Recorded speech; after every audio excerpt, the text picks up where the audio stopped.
समंदर के नीचे इंटरनेट केबल को अगर शार्क काट ले तो उसको ठीक कैसे किया जाता है। सबसे बढ़कर यह है कि उन्हें पता कैसे चलता है कि हजारों मील में फैले हुए समंदर में केबल कहां से टूटी है।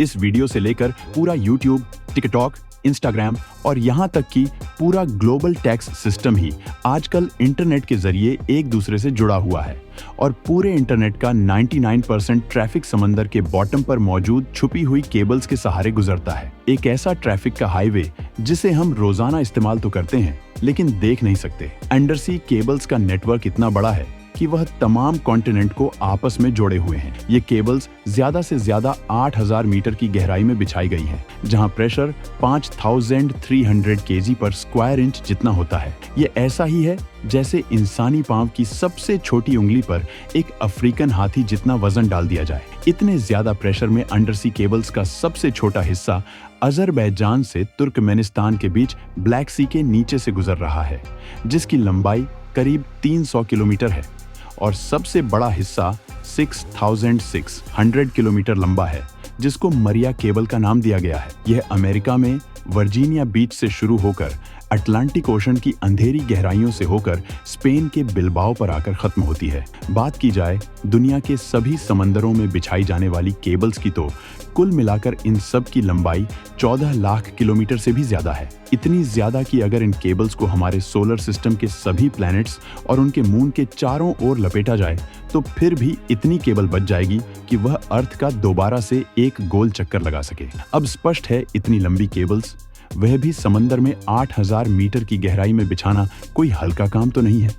सिर्फ 1 किलोमीटर सबमरीन केबल को बिछाने में ज्यादा से ज्यादा 25 लाख $US का खर्चा आता है। तो अब आप खुद अंदाजा लगा लें कि 14 लाख किलोमीटर केबल बिछाने में कितना खर्चा आया होगा। पर आखिर इतना सब कुछ करने की जरूरत ही क्या थी, जब आज के दौर में यही काम सैटेलाइट्स की मदद लेकर पूरी दुनिया को वायरलेस आपस में कनेक्ट रखा जा सकता है। असल में देखा जाए तो पूरी दुनिया में 493 सबमरीन केबल्स मौजूद हैं। हर एक केबल 4000 टेराबाइट्स का डाटा झेल सकती है, वह भी सिर्फ 1 सेकंड में। इसको यूं समझ लें कि सिर्फ एक केबल पर 8 करोड़ लोग 4K मूवी एक साथ स्ट्रीम कर सकते हैं और ऐसी ही 493 केबल्स हैं इसके विपरीत। यही काम अगर सैटेलाइट करेगी तो एक सैटेलाइट पर वही 4K मूवी सिर्फ 24,000 लोग एक साथ देख पाएंगे। अब लोगों की डिमांड पूरी करने के लिए होगा यह कि ज्यादा से ज्यादा सैटेलाइट्स इंस्टॉल करनी पड़ेगी, जिसमें खर्चा भी ज्यादा होगा और मेंटेनेंस भी। सबमरीन केबल के मुकाबले में सैटेलाइट की मेंटेनेंस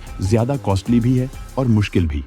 और अगर किसी वजह से सैटेलाइट में मेजर फॉल्ट आ जाए तो उसको रिप्लेस करने में 40 करोड़ $US का खर्चा बर्दाश्त करना होगा। यही वजह है कि लाखों किलोमीटर की केबल समंदर के नीचे बिछाना सैटेलाइट या वायरलेस कनेक्टिविटी से ज्यादा आसान है। इस अंडरसी हाईवे में हर वक्त करोड़ों गीगाबाइट का डाटा ट्रैवल कर रहा है।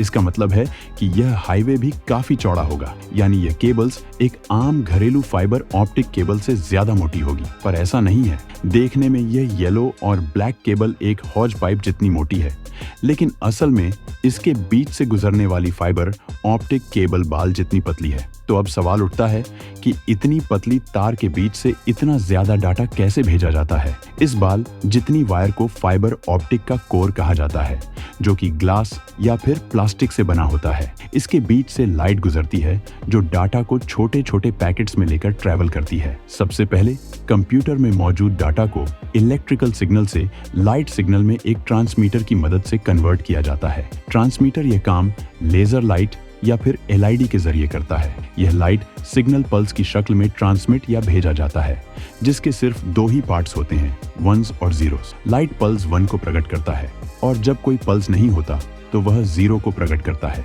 इन पल्स को एक जगह से दूसरी जगह लेकर जाना कोर का काम होता है, जिसके बीच लाइट ट्रैवल करती है। इस कोर के बाहर एक लेयर होती है जिसको क्लैडिंग कहते हैं, और यह लेयर लाइट को कोर से बाहर निकलने से रोकती है। अगर लाइट कोर से बाहर निकलने की कोशिश भी करेगी तो क्लैडिंग उसको वापस कोर के अंदर ही बाउंस बैक करवाता है। इस प्रोसेस को टोटल इंटरनल रिफ्लेक्शन कहा जाता है। अब ज्यादा दूरी पर यह लाइट सिग्नल वीक हो जाता है, जिसके लिए हर 100 किलोमीटर के बाद एक रिपीटर लगाया जाता है जो लाइट सिग्नल को बूस्ट कर देता है। इसी पॉइंट को पूरा करने के लिए कोर और क्लैडिंग के ऊपर कॉपर की एक लेयर चढ़ाई जाती है। जिसमें 10,000 वोल्ट्स का डीसी करंट भेजा जाता है। क्योंकि ओशन के बीच कोई पावर सोर्स तो होता नहीं, इसीलिए इन एम्पलीफायर को पावर देने के लिए कॉपर लेयर से गुजरने वाला करंट काम में लाया जाता है। फाइबर ऑप्टिक केबल एक से ज्यादा सिग्नल्स भी एक साथ ट्रांसमिट करने की काबिलियत रखती है। इस तकनीक को वेवलेंथ डिवीजन मल्टीप्लेक्सिंग यानी WDENM कहा जाता है। अलग अलग कलर्स की लाइट को एक साथ फाइबर ऑप्टिक से गुजारा जाता है और हर एक कलर की लाइट में अलग अलग डाटा पैकेट्स होते हैं। जैसा कि आप जानते हैं कि speed of light 1719 million kilometre per hour होती है, यानी यह डाटा एक जगह से दूसरी जगह speed of light 1719 million kilometre per hour होती है। लाइट से पलक झपकते ही पहुंच जाता है।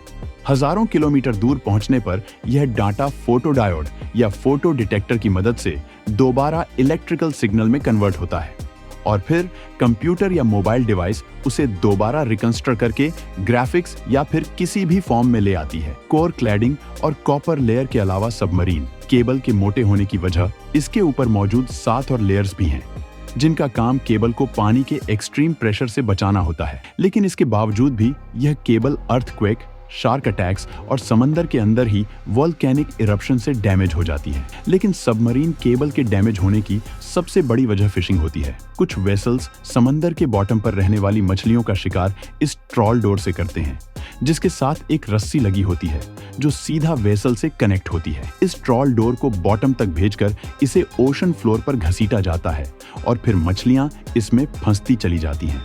जब यह ट्रॉल डोर गलती से सबमरीन केबल की जगह पर फेंक दिया जाए तो घसीटने की वजह से केबल को बहुत नुकसान होता है। अब यहाँ आप सबके दिमाग में एक ही सवाल आ रहा होगा कि इतने गहरे और वीरान समंदर के बॉटम में अगर सबमरीन केबल डैमेज हो जाएं, तो फिर इनको ठीक कैसे किया जाता है? ठीक करना तो बाद की बात है, लेकिन सबसे पहले हजारों किलोमीटर की वायर कहां से डैमेज हुई है, वो लोकेशन पिन पॉइंट कैसे की जाती है। आपको यहां बताते चलें कि आजकल की मॉडर्न सबमरीन केबल्स 1 इंच मोटी होती है और 1 किलोमीटर वायर का वजन करीब 1400 kg होता है, यानी एक सेडान गाड़ी जितना। समुंदर में इंस्टॉलेशन के लिए ऐसी हजारों किलोमीटर वायर वन पीस में समंदर के बॉटम पर स्पेशल शिप की मदद से इंस्टॉल की जाती है। पूरी रिसर्च के बाद जब एक खास एरिया चुना जाता है तो वायर के बड़े बड़े रोल्स शिप में लाद कर उस लोकेशन पर लाए जाते हैं और एक स्पेशल रोबोटिक मशीन जो समंदर के फ्लोर पर चलने की काबिलियत रखती है,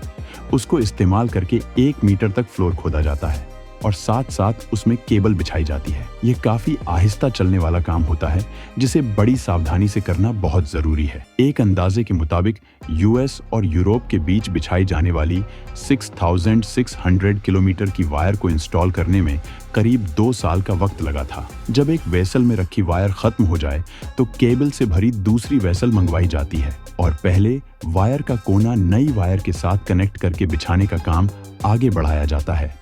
इस पूरे काम में सबसे बड़ी रुकावट मौसम पैदा करता है। अटलांटिक ओशन में साल के 365 दिन तेज हवाओं का सिलसिला मौजूद होता है और यह हवाएं कब समुद्री तूफान की शक्ल इख्तियार कर लें, इनको कोई भी नहीं रोक सकता। इसके अलावा अटलांटिक ओशन में अक्सर औकात कैटेगरी का हरिकेन मौजूद होता है। हरिकेन या तेज तूफान की वजह से कई दिन तक इंस्टॉलेशन का काम वहीं पॉज कर दिया जाता है जब तक मौसम क्लियर ना हो। अब जब इंस्टॉलेशन का काम ही इतना मुश्किल है तो सोचिए रिपेयर का काम कितना मुश्किल होगा। सबमरीन केबल के दोनों एंड पॉइंट्स पर डेटा सेंटर्स होते हैं जो केबल की एक्टिविटी को 24/7 मॉनिटर करते हैं। जैसे ही दोनों का कनेक्शन टूट जाता है तो इसका एक ही मतलब है कि समंदर के बीच केबल टूट गई है। हजारों किलोमीटर की वायर एग्जैक्टली कहां से डैमेज हुई है, यह पता लगाने के लिए एक खास डिवाइस यूज होती है जिसे ऑप्टिकल टाइम डोमेन रिफ्लेक्टोमीटर कहा जाता है।